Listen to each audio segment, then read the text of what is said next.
What's up, folks? It's time. The Legion rules are here, and we're gonna go through them. If you're watching this on replay, we're gonna go straight to overviewing all the rules. So if you want to listen to this and you don't want to watch, you can just listen, and I'm gonna dictate everything that I see. If you want to look as well, you can look at the PDF at the Final Fantasy Flight Games website. I almost said Final Fantasy Flight Games website, but the Fantasy Flight Games website. But in the meantime, I'm going to take a look here, and I think that I'm actually going to be looking at the wrong way in a second here when I go to the new view.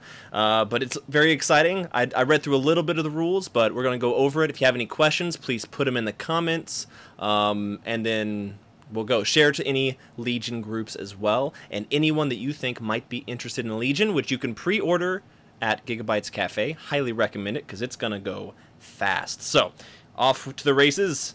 Yep, I'm looking at the wrong way. I should be looking in that direction. That's okay. All right, here we go. So, learn to play. This is the PDF that came with the game. Not came with the game, but it's on the website. It'll come with the game, I'm sure, as well. Beautiful photo, as always. Gotta love good old Luke Skywalker Episode 5 Cloud City Duel outfit. Yep, super Star Wars nerd I am. Yep, I'm totally looking the wrong way. All right, introduction. Blah, blah, blah, Civil War, blah, blah, blah, oppressive empire. You gotta hand it to these people, though. Their wording is really good. So it says something about unleash barrages of blaster fire, engage in lethal lightsaber duels. All people ever do is lose their hands. It's not like they're lethal, really. I mean, Obi-Wan went to be one with the Force, but is that really dying if he can just go wherever he wants and chill out and talk with people? I don't think that's really lethal to me. I mean, I guess, you know, episode 2, 3, and whatnot. But mostly they were dying from blaster fire anyway. So how many people really died from lightsabers? I mean, let's think about this. Never mind. Let's keep going. Something about using this Learn to Play book to make your first game easier. Wonderful. It's omits some rules, exceptions, and card interactions for the sake of ease. So there's a second rule compendium that you can look at as well. Let's look at these beautiful components. Look at all these. This is everything that comes in the starter set.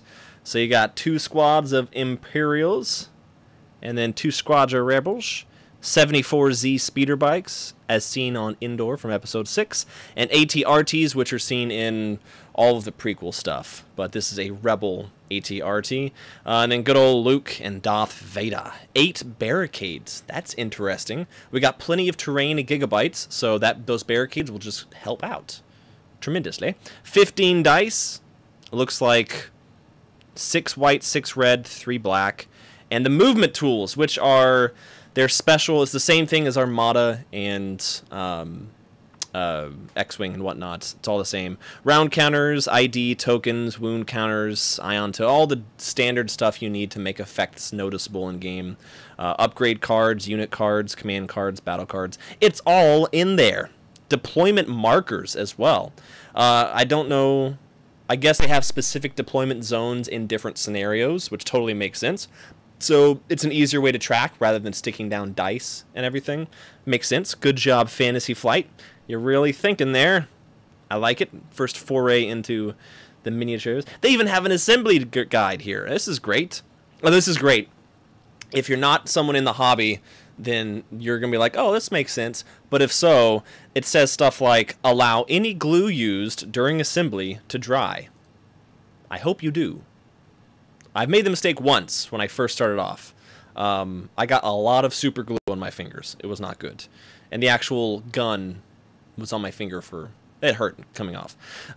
Is assemble each miniature using the correct parts as shown below. Sorry. It's funny if you're into it. There we go. So yeah, overall the assembly looks fine. A lot of the bodies are A-okay.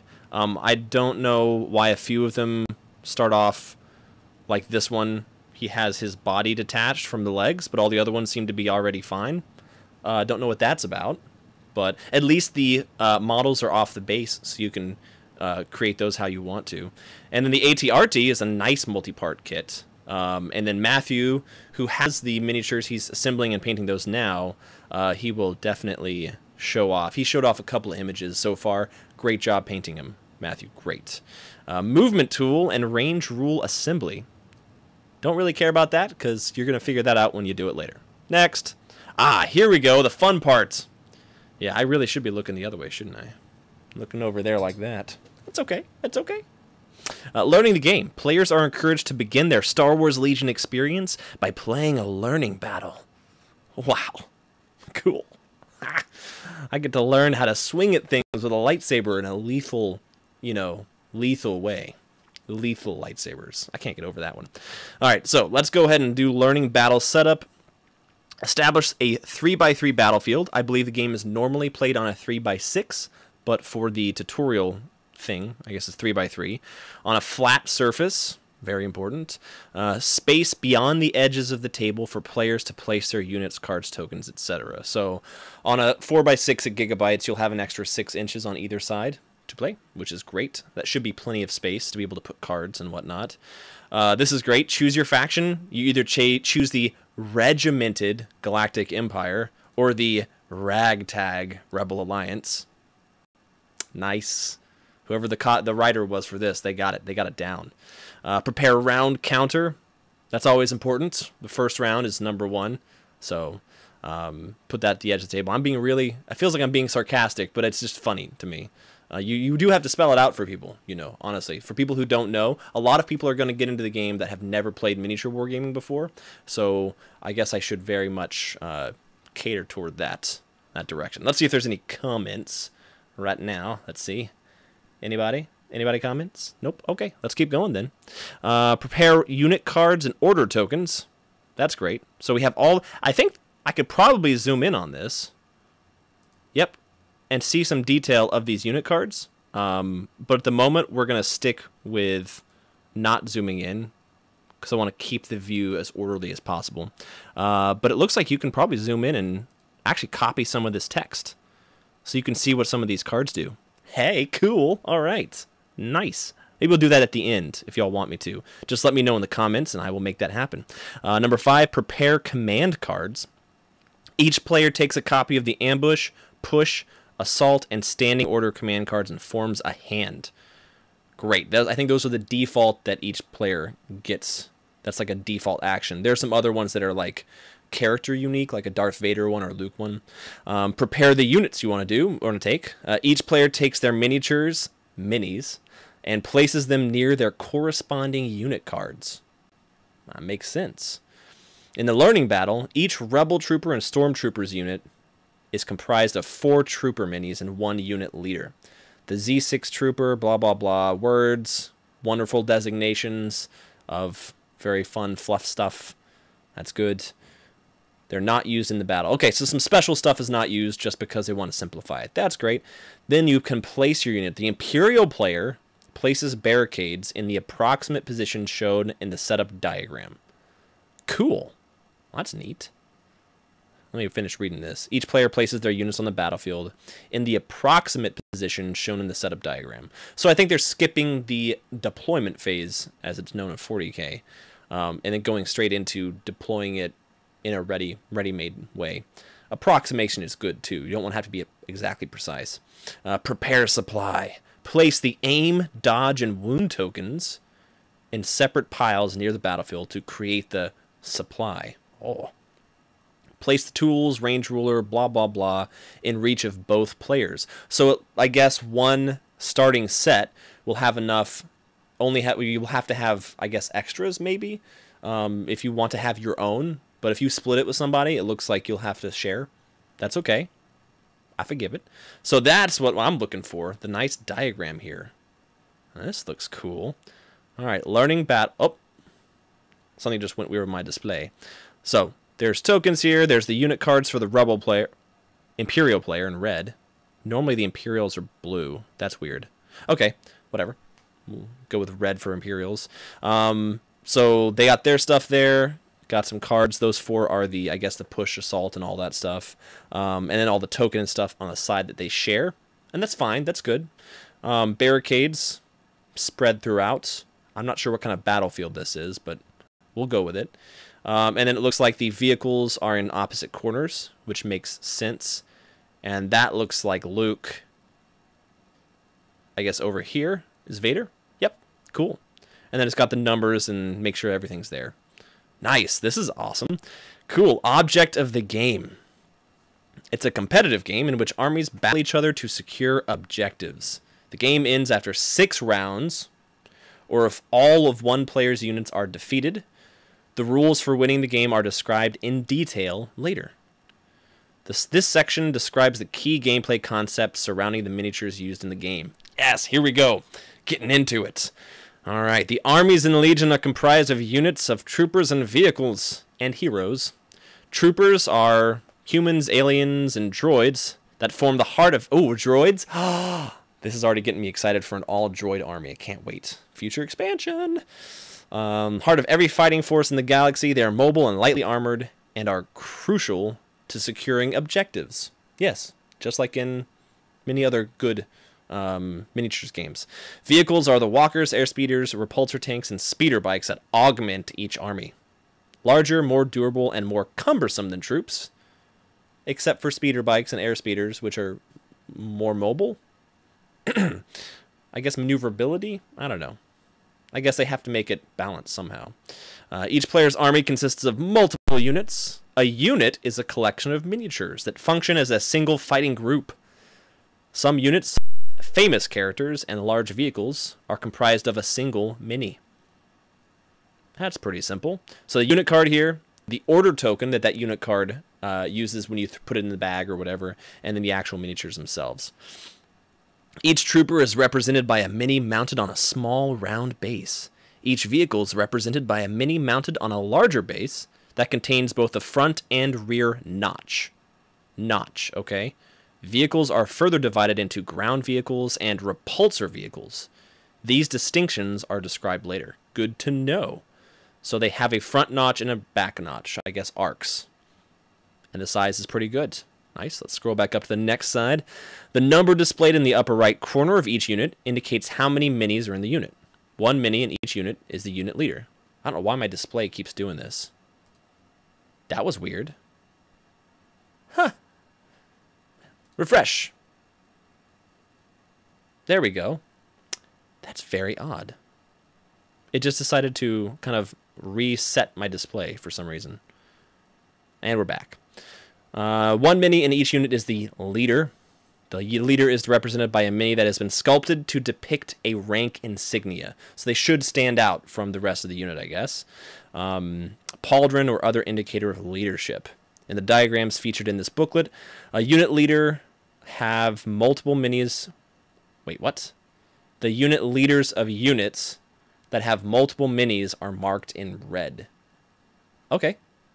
So if they lead multiple minis, they're marked in red. Sure. For units, that sentence is awkward. For the learning battle, a 5th trooper mini has been added to each unit of stormtroopers and rebel troopers. Great. It doesn't matter to me. I just want to play the game. But it's fine. A player's friendly units are the units they control. The units controlled by their opponent are enemy units. That's very important for keywords. If you've never played a miniature game, oftentimes you might confuse an ability that casts on enemy units for one that you could cast on your own units, for instance. So very important to know the distinction there. Ranks. Ooh, this is fun.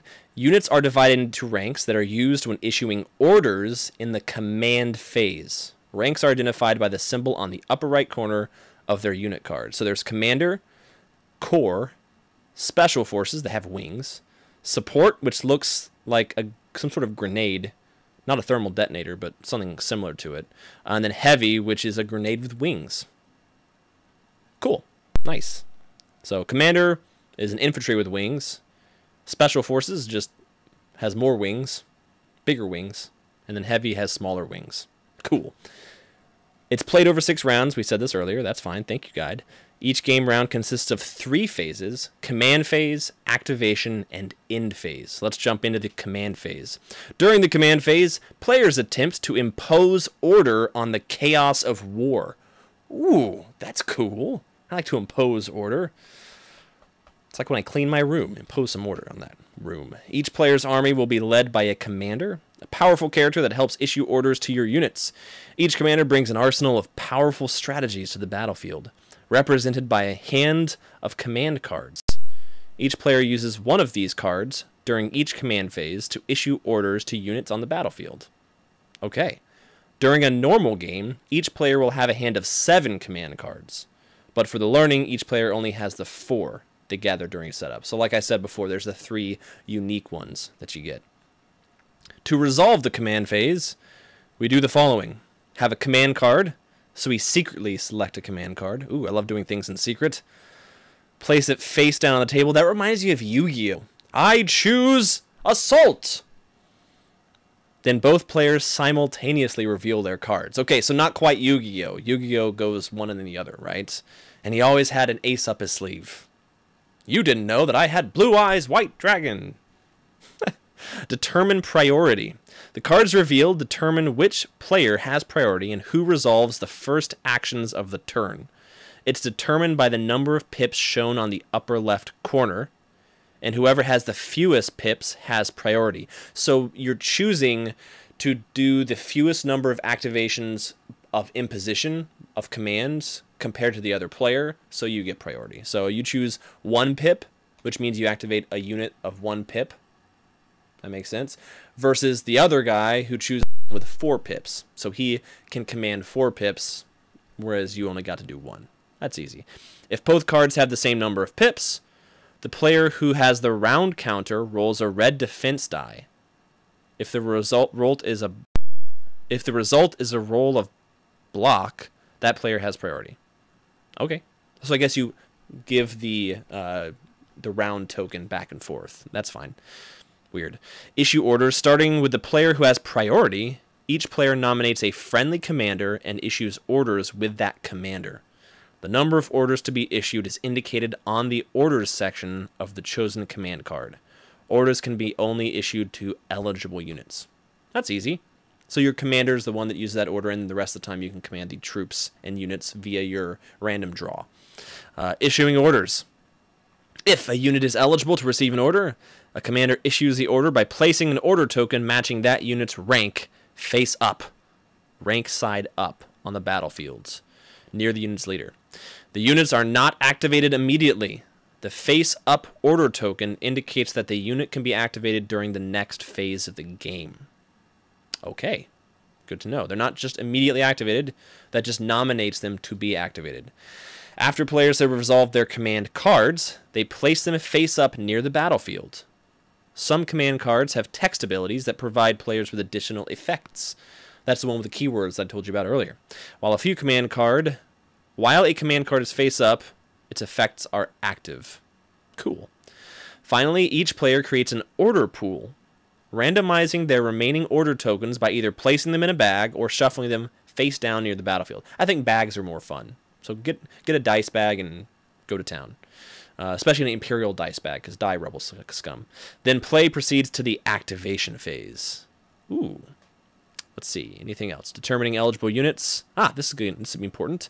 To receive an order, a unit must meet all of the following requirements. The unit cannot have already received an order during the current command phase, and it must be within range 1 to 3 of the nominated commander. And that's using those special FFG sticks. Measuring range is the distance between 2 miniatures as determined by the range ruler, divided into 4 segments.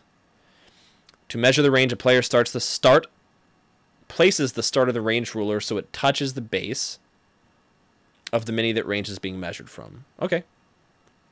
Then they point the range ruler toward the mini that range is being measured to. The number of segments of the ruler that lie between the unit leader and the closest mini of the defender is the range of the attack. Good to know. So you're not measuring to the other leader, you're measuring to the closest enemy. Now it doesn't say, and this will be interesting for clarification, I'm curious, if that's the closest mini that leader can see, or if it's a mini that your squad can see at all, or if it's just one that you can shoot because it's there. Interesting. Pre-measuring, players can measure with a range ruler at any time. That's great. can be placed against a unit's leader and adjusted freely only during that unit's activation. So you can measure, but you can't adjust against a unit leader's...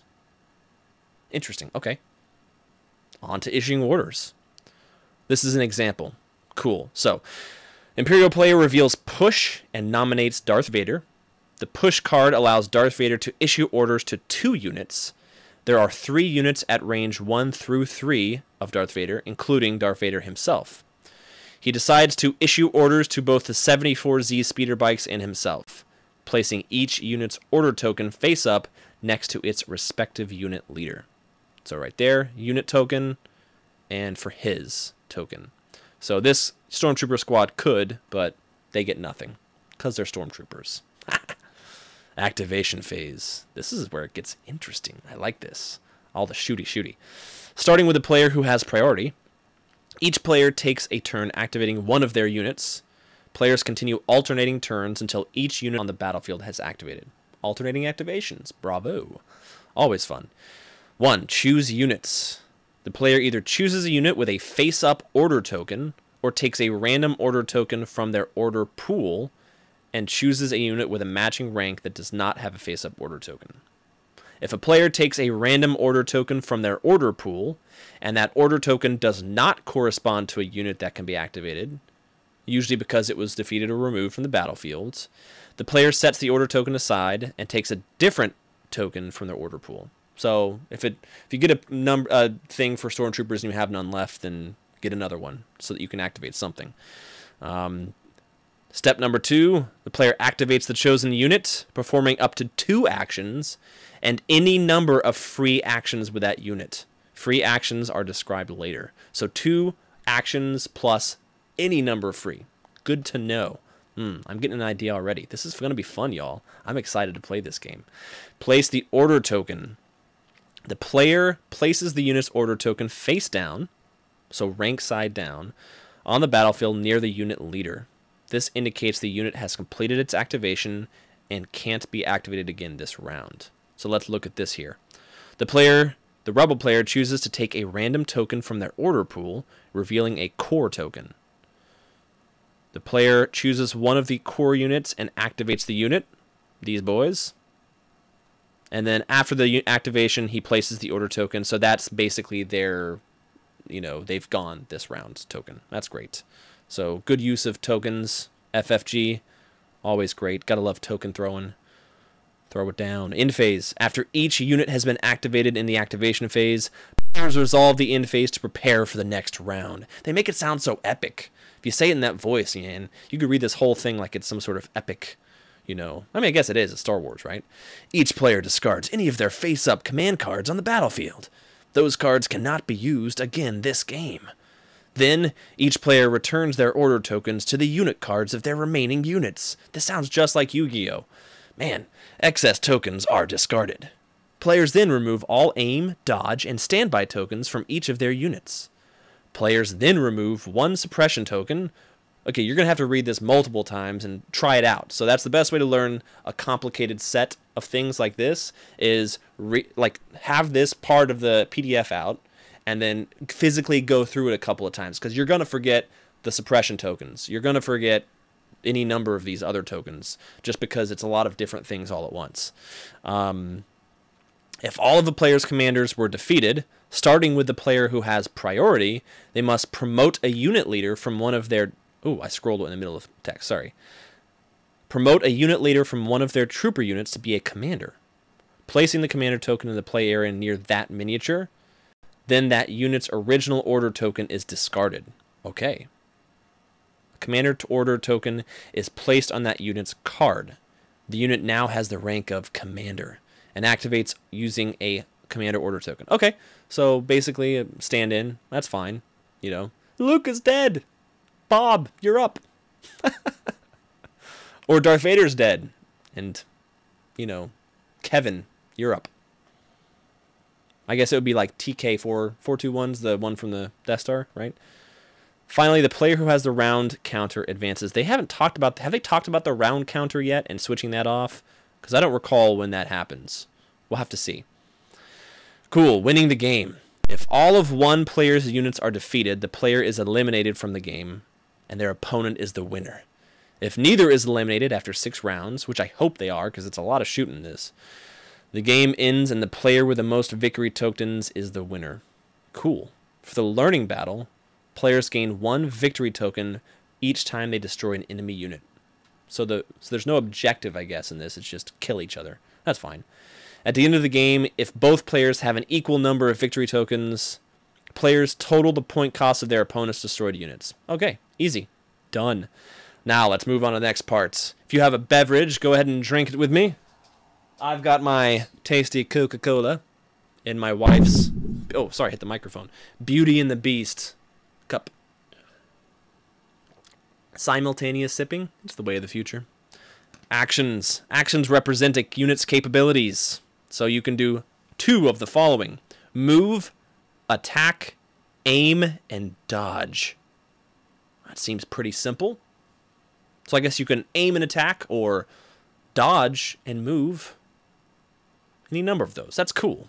A unit can perform more than 2 actions if a game effect provides free actions, such as Darth Vader's relentless keyword. That's cool.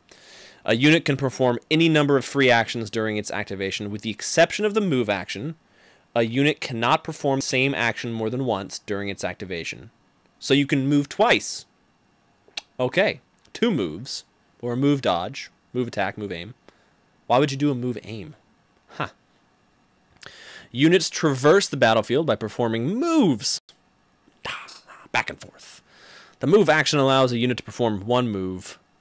Each unit has a speed of 1, 2, or 3, represented by the number of red bars on the unit's card. So infantry are probably mostly 1, maybe 2.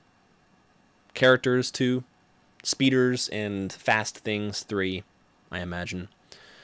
Oh, the troopers. This is where it gets fun. So movement is a little bit different in this compared to other games because it's based around the unit leader. So let's read through this one. Troopers have unnotched bases, representing uninhibited mobility.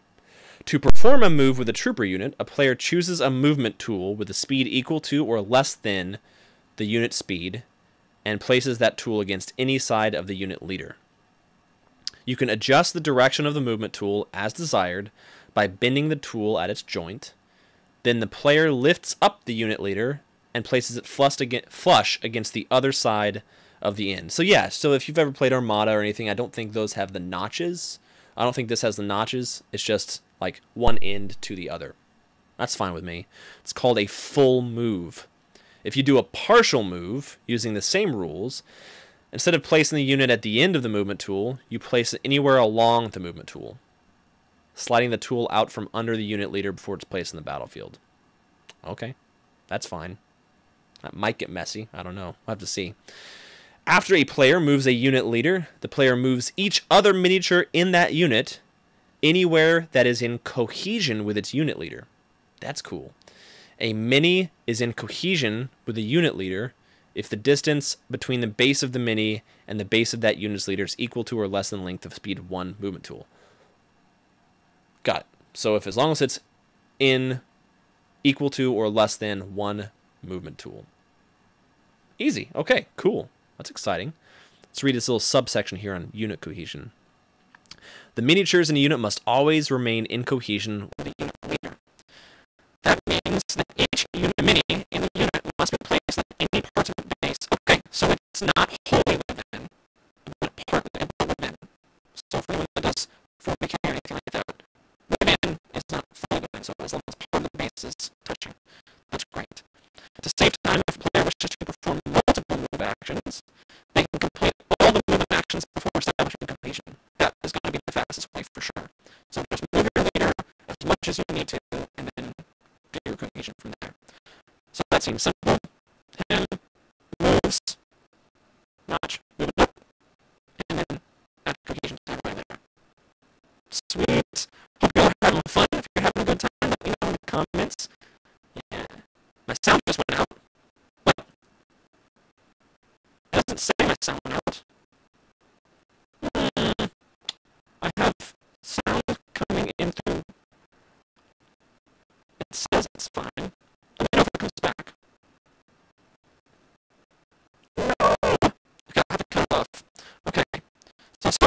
that's more technical difficulties have been happening. I don't know if my computer's on the fritz or something like that. But I will have to figure that out before the next one because I don't want to cause any issues for you. Thanks for watching this one. You can read the rest of the rules at the Star Wars Legion page on fantasyflightgames.com. And everyone have a great day. Thanks for doing this with me. And we'll see you all on the battlefield if you're in Georgia playing Giga-Bites Cafe. Bye now.